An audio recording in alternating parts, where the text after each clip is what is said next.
En visitant ici en juillet et août 2024, nous allons présenter ces belles scènes de floraison de fleurs de lotus pour vous.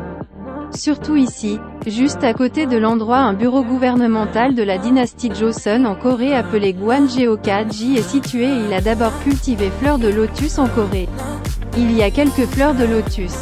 Mais le fait que vous puissiez voir la forte vitalité de l'arbre de lotus est une petite consolation pour vous. Je suis ému par la vitalité que dans le même lieu naturel la fleur de lotus continue de croître fortement, surmonter le froid de l'hiver. En Corée, en Chine et au Japon, les fleurs de lotus ayant des caractéristiques de croissance dans un étang connaissent une croissance intense. La Chine est connue comme le lieu d'origine de la fleur de lotus. Dans les pays de l'Est, la plupart des rois et des empereurs préféraient un étang, et ainsi de nombreuses fleurs de lotus poussent dans un étang.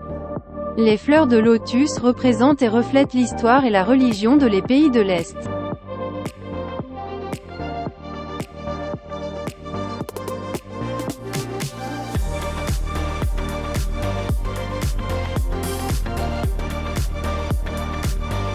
Le lotus est originaire du sud de l'Asie et du nord de l'Australie.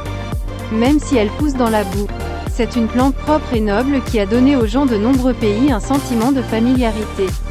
Il pousse dans les étangs et est également cultivé dans les rizières. Le rhizome est épais, s'étend latéralement, comporte de nombreux nœuds, et la pointe devient particulièrement épaisse à l'automne.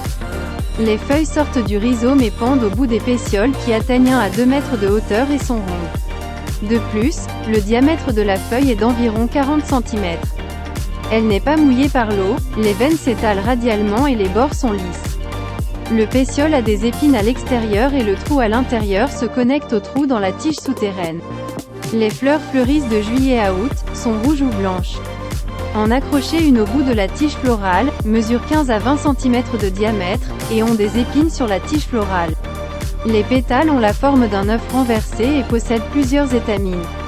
Le calice est grand et plat, mesure environ 10 cm de diamètre et le fruit est une noix. La graine est contenue dans le trou du calice.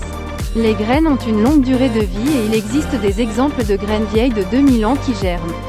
Les races sont généralement divisées en variétés grandes, moyennes et petites.